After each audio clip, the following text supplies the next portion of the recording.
लेकिन ज्यादा से ज्यादा क्या करोगे? हार्वर्ड से पढ़ करके आओ या बेरमो के सरकारी विद्यालय में पढ़ो। विद्या का, मैं इधर बैठे हुए जितने भी विद्वान लोग बैठे हुए हैं, एजुकेटेड लोग बैठे हुए हैं, लिटरेट बैठे हैं, उनसे पूछता हूं, विद्या का उद्देश्य क्या है? एजुकेशन का उद्देश्य क्या है? किसके लिए अपने बच्चों को पढ़ाते हो? तुम खुद किस लिए पढ़े थे? किसके लिए? एम्प्लॉयमेंट के लिए, नथिंग एल्स। रोटी कपड़ा और मकान, एक दुकान, दो दुकान, 5 दुकान, 7 दुकान, उसके बाद सीधा स्मशान। यही है तुम्हारी जिंदगी। रोटी कपड़ा और मकान, 70 साल की जिंदगी में 1 से 5 दुकान किए और फिर 4 कंधों पर स्मशान चले गए। इसी के लिए पृथ्वी पर आए थे। सारी जिंदगी टेंशन, सारा जिंदगी दुख, सारा जिंदगी डिप्रेशन, सारा जिंदगी हाय हाय, सारी जिंदगी कर्ज, सारे जिंदगी रिश्तेदारों को मनाते रहे, एक दूसरे से नीचा देखने और दिखाने का काम चलता रहा और उसके बाद एक दिन तुम्हारी मृत्यु आ गई। हमने सुना था कि मनुष्य का जीवन सबसे सार्थक होता है। दुर्लभो मानुषो देहि देहि नाम क्षणभंगुरः तत्रापि दुर्लभम मन्ये वैकुंठ प्रिय दर्शनम। ये दुनिया में सबसे ज्यादा का, सबसे अधिक, सबसे ज्यादा प्रभावशाली मानवीय जीवन है। क्या ये जीवन है? क्या इस जीवन के लिए मनुष्य को श्रेष्ठ बोला गया? ये कौन सी श्रेष्ठता है तुम्हारी?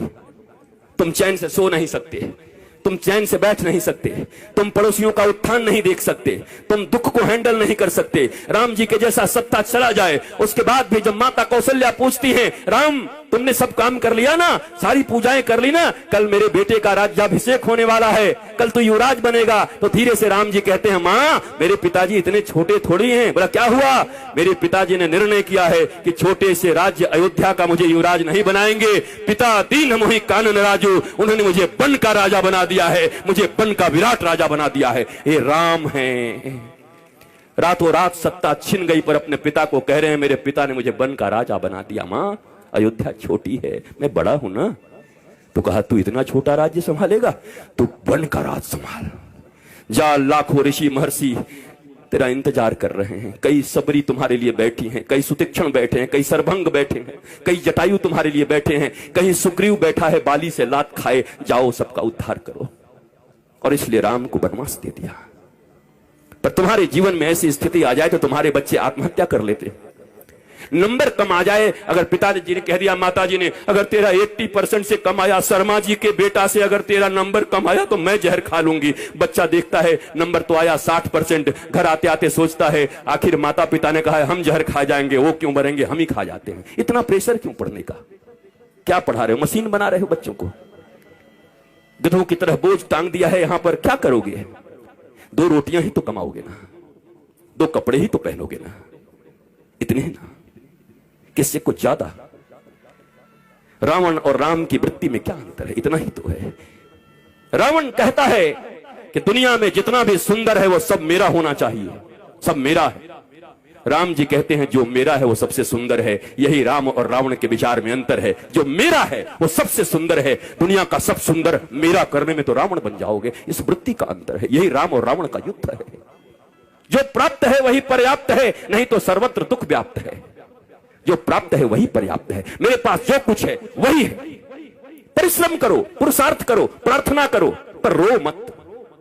वही है वही जो राम रचि राखा, को करे तर्क बढ़ा वही शाखा। इसका मतलब ये नहीं कि आलसी बन जाओ। अगर मैं भी ये कह के पढ़ा होता कि राम जी का कथा होगा तो राम जी कराएंगे, तो क्या राम जी हमारे घर में एरोप्लेन घुसा देते? एयर इंडिया को क्या करते?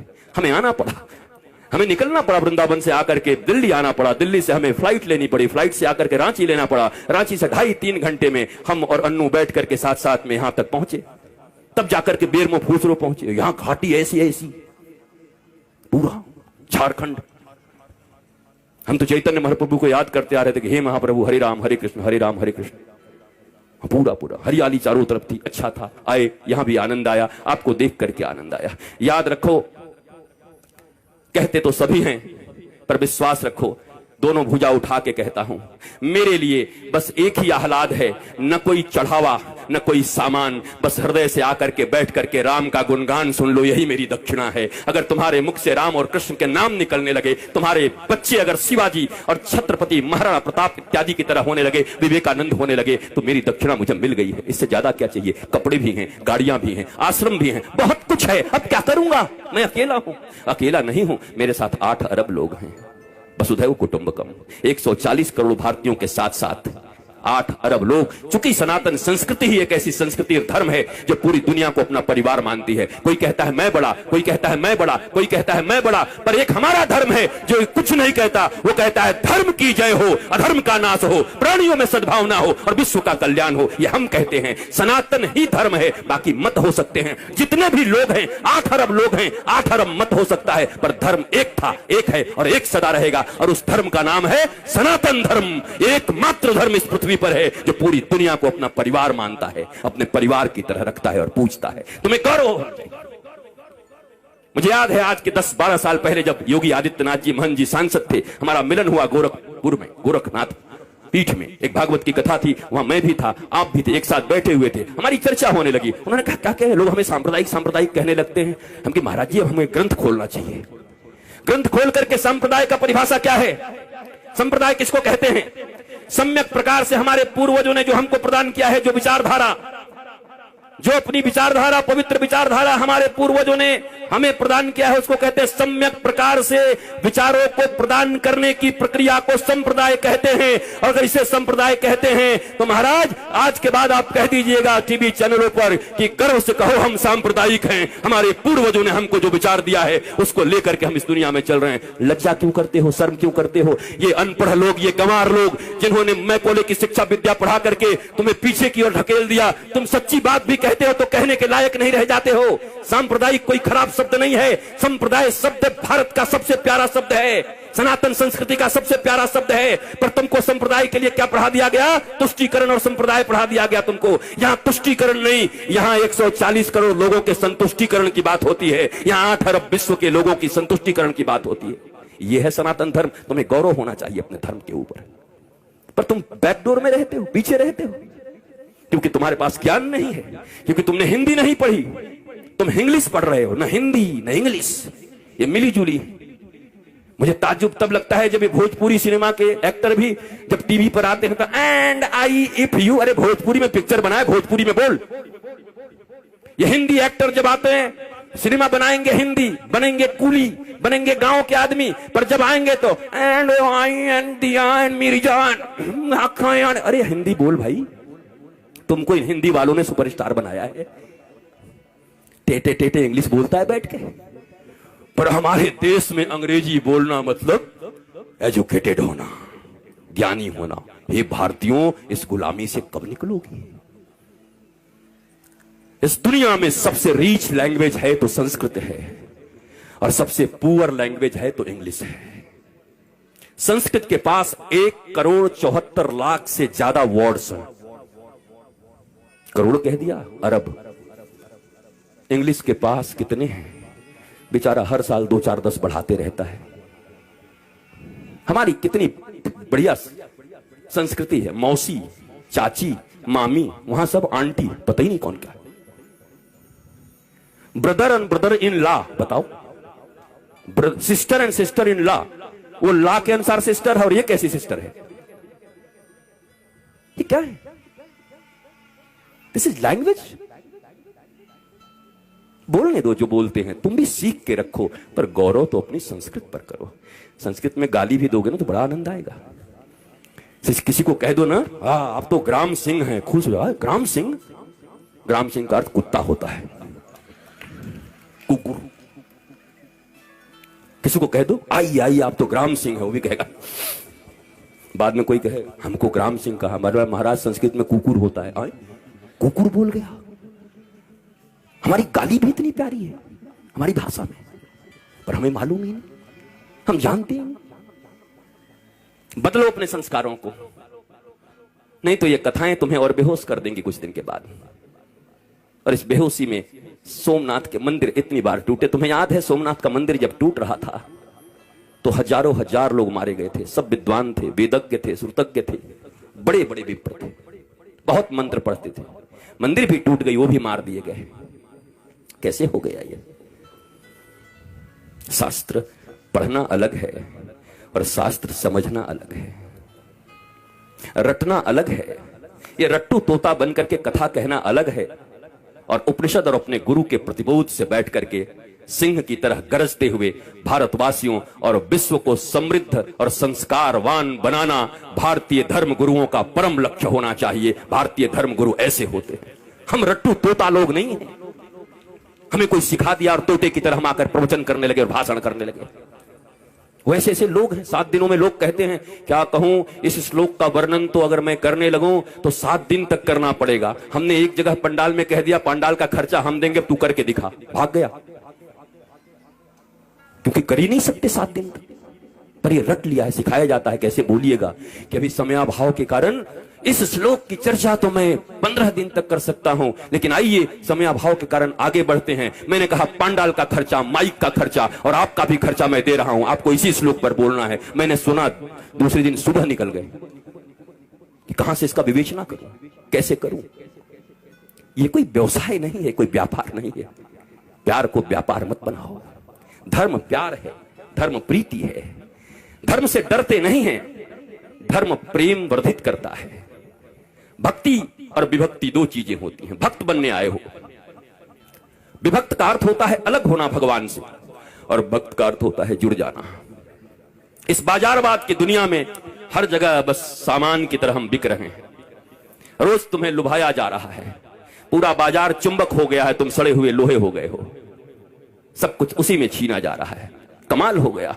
बरसों से हमारी रक्षाबंधन की कितनी सुंदर परंपरा चली आ रही है, और उस परंपरा में आज क्या होता है, फलाना डायमंड दो, इस रक्षाबंधन पर अपनी बहन को उपहार दो। बताओ वो भाई क्या करेगा जो खेतों में काम करता है।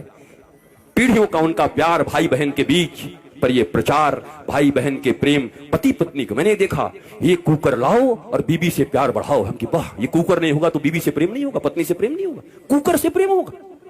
कुकर और पत्नी का क्या संबंध है? डायमंड और भाई बहन का क्या संबंध है? हर चीज को पैसे से जोड़ दिया।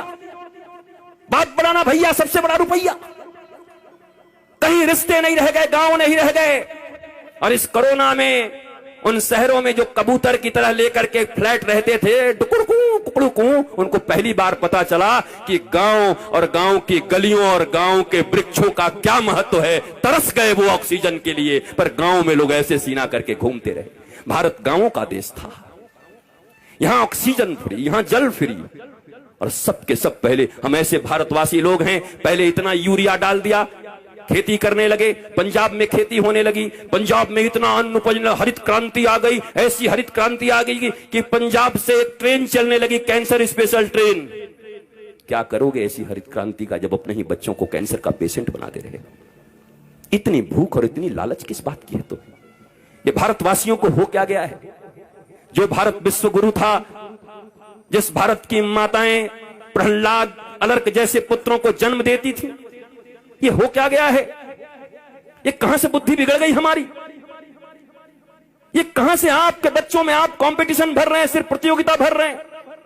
इतना छोटा बच्चा होता है, उसको प्रतियोगिता से तुम्हें इतना नंबर लाना पड़ेगा, उससे ज्यादा नंबर लाना पड़ेगा। क्या बना रहे हो उसको? कोई कहता है डॉक्टर बनो, कोई कहता है इंजीनियर बनो, कोई कहता है ये बनो, कोई कहता है व्यवसायी बनो। कोई नहीं कहता बेटा तो कुछ बन न बन, पर श्रवण कुमार की तरह ऐसा बनना कि बूढ़े माता पिता को अगर तीर्थ करने का मन हो तो कंधे पर बिठा के ले चलना। इंसान बन जा, आदमी बन जा, सच्चा बेटा बन जा। वो कोई नहीं बना रहा। उसके बाद रो रहे हैं, उसके बाद निंदा कर रहे हैं, गांव में घूम घूम के हमारा बेटा हमारी बात नहीं सुनता, बहू बात नहीं सुनती, बेटी बात नहीं सुनती। आपने शिक्षा क्या दिया था? और आपकी भी गलती नहीं है मेरे माता पिता, और मैं औलादों को भी कहूंगा, ये जो बेटे और बेटी हैं, इतना कम से कम मानो, जिन्होंने तुम्हें इस पृथ्वी पर लाया है, जिन्होंने गर्भ में रखा है, उससे अपना तुम्हारा इस दुनिया में कोई नहीं हो सकता। फिर दोनों भुजा उठा के कहता हूं, इस दुनिया में अगर तुम्हारा कोई सबसे सच्चा मित्र हो सकता है तो माता पिता और गुरु, इसके सिवा तुम्हारा कोई मित्र नहीं हो सकता। बाकी सब पता नहीं कहां तुम्हें धकेल देंगे। पहली गुरु माँ पिता, इन दोनों के तुम न हुए तो दुनिया वाले तुम्हारे अपने होंगे। किसको मित्र मान रहे हो? दुनिया में कैसे फ्रेंडशिप है? मेरी वो फास्ट फ्रेंड है। किस लिए? मैं सही करूं या गलत करूं, सदा मेरे साथ खड़ा रहता है। अरे तो तुम्हारा वो दुश्मन है। ये तो दुर्योधन और कर्ण की दोस्ती हो गई। कर्ण को दुर्योधन ने अंग देश का राजा बना दिया, इसलिए कर्ण श्री कृष्ण और धर्म के खिलाफ खड़ा हो गया, और खिलाफ खड़ा हो गया तो 12 के भाव में मारा गया। जबकि कर्ण से बड़ा कोई दानवीर नहीं था, कर्ण से बड़ा कोई वीर नहीं था, सूरवीर नहीं था। ऐसा कोई बढ़िया धनुर्धर नहीं था, पर धर्म और भगवान के खिलाफ खड़े हो गए तो तुम्हारी कोई धनुर्धारिता काम नहीं करेगी। धर्मो रक्षति रक्षितः, जो धर्म की रक्षा करता है धर्म उसकी रक्षा करता है। परंतु हमारे मित्र ने हमको पैसा दे दिया तो हम भगवान के खिलाफ भी खड़े हो जाएंगे, यही तो कर्ण ने किया। गांधारी को कहते हैं वो पतिव्रता थी। कैसी पतिव्रता थी वो? पति अंधा था। पतिव्रता का अर्थ होता है अंधे पति को अपनी दोनों आंखों से वो दिखाती, हर चीज बताती, पति की आंख बन जाती, तब पतिव्रता कहता। पति तो पहले से अंधा था, वो भी पट्टी बांध करके दुर्योधन अन्याय पे अन्याय करता रहा, पर धृतराष्ट्र की तरह गांधारी भी आंख बंद करके बैठी थी। वो कैसी पतिव्रता हो सकती हैं? और अगर पतिव्रता थी तो अपने 99 पुत्रों में से एक को क्यों नहीं बचा सकी? अगर इतनी ही पतिव्रता थी तो उनका आशीर्वाद उनके पुत्रों को क्यों नहीं मिला? क्यों मारे गए सबके सब? कुरुक्षेत्र के मैदान में रक्त रंजित होकर के क्यों पड़े रहे सब? क्योंकि धर्म नहीं अपनाया। पतिव्रता ये नहीं होता। अगर पिता नहीं समझ पा रहे हैं तो मां का यह कर्तव्य है कि अपने बच्चों को कुपथ से जाने से रोके। नहीं नहीं नहीं, इट्स नॉट गुड, मत जाओ इधर, ये ठीक नहीं है, तुम्हें धर्म पथ पर चलना है मेरे बेटे, तुम धर्म पथ पर चलो। पर हम सब बस एक ही चीज सिखा रहे हैं, बढ़िया कमाना